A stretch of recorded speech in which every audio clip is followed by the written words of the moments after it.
हुआ, चकाचक पका हुआ फल जो है ये श्रीमद् भागवत महापुराण है। निगम कल्पतरोर गलितम फलम शुभ मुखावृत द्रव संयुतम। ये फल मीठा है। कैसा है ये फल? मीठा है। किसी ने कहा कैसे पता कि मीठा है? बोले कि सच्चा पारखी अगर फलों का कोई होता है तो कौन होता है?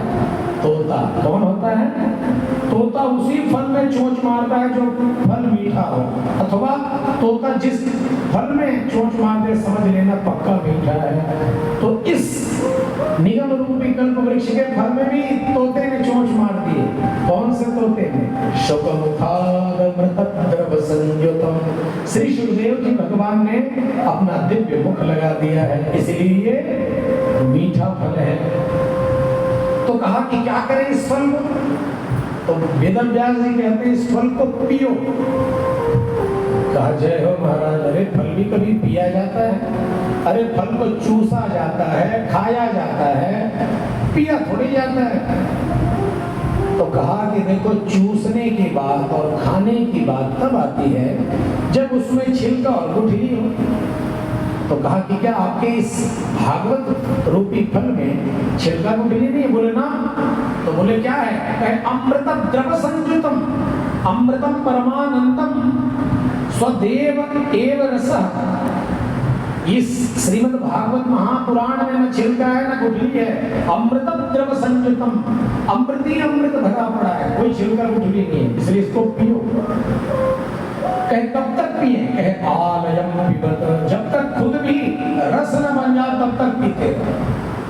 तो दो लोगों को बुलाया, किनको किनको? कहे रसिका भूमि भावुका। रसिक और भावुक दो लोगों को कहा कि आप लोग आकर के इस कथा का पान करो। क्यों?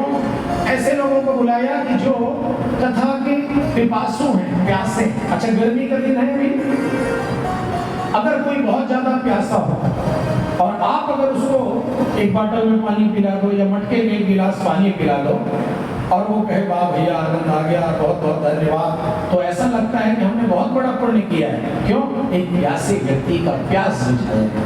इसीलिए वेदव्यास जी कहते हैं रसिका भूमि भावुका।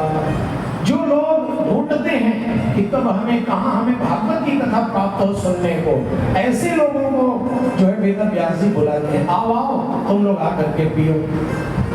अच्छा किसी को प्यास नहीं लग रहा है और जबरदस्ती बुलाओगे, आओ आओ बाबू जी पानी पी लो, पानी आओ आओ। अब वो घर ही से खा पी के बढ़िया चला चकाचक पानी ठंडा फ्रिज कर, अब प्यास लग नहीं रहा, किसी को बुलाओ जबरदस्ती, आओ आओ पानी पी लो। देखे होगे प्याऊ खुला रहता है, मटकी रखा रहता है। तो अगर बुला भी लिया तो वो पूछेगा पहले 10 प्रश्न पूछेगा, बताओ पानी ठंडा है कि नहीं? बोलेंगे हाँ हाँ बाबूजी बिल्कुल ठंडा है।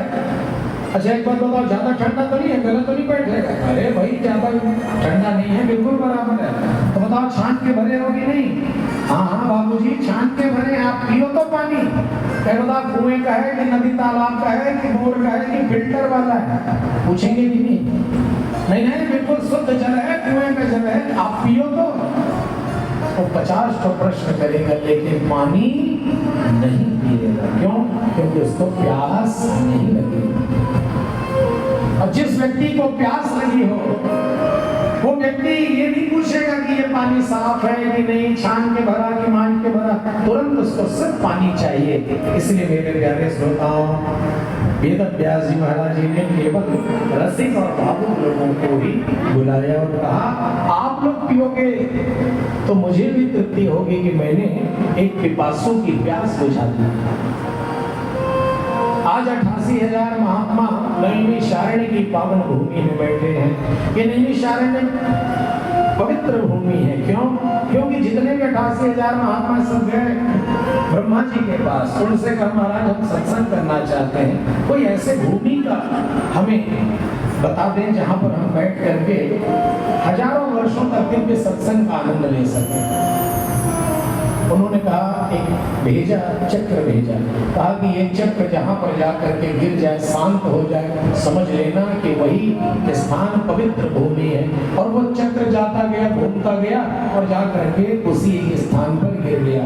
आज भी वहां पर देखना एक चक्र तीर्थ है, गोल बना हुआ है, वहां जाओगे स्नान करने तो गोल गोल गोल गोल सब उसमें घूमते रहते हैं।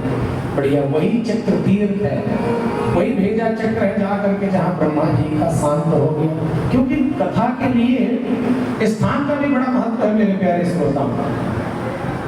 भागवत की कथा तो कहीं भी हो सकती है, यत्र तत्र कहीं भी सर्वत्र, लेकिन भूमि का बड़ा महत्व है। जैसे देखो, चाहते तो कथा को हम लोग गली में भी कर सकते थे, उधर भी हो सकता था, लेकिन मंदिर में इसीलिए क्योंकि मंदिर में जब हम भागवत की कथा सुनते हैं अथवा कोई भी पुराण की कथा सुनते हैं तो अनंत अनंत गुना फल उसका प्राप्त होता है। अच्छा एक चीज देखो, हम और आप सब मिल करके भैया राम जी के गोद में बैठे हैं। किसके गोद में? राम जी के गोद में बैठे हैं, सीता मैया के गोद में बैठे हैं कि नहीं? और मिल क्या रहा है? भगवान कन्हैया की कथा मिल रही है। नंद नंदन यशोदा नंदन भगवान ब्रज मदन मोहन की जो है कथा सुनने को मिल रही है।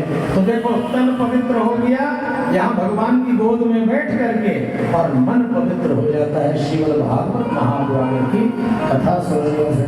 बोलो भागवत भगवान की। ऐसे चक्र तीर्थ में बैठे हुए सभी ऋषि, आज सोमवती महाराज ने 6 प्रश्न किया सूत जी से। कहा कि पुंसां में कांततः श्रेयः तन्नः सन्। हमारे वीडियो को लाइक सब्सक्राइब कर हमें सपोर्ट प्रदान करें और अपनों को शेयर करें। माता रानी आप सबकी मनोकामना पूर्ण करें। जय माता दी।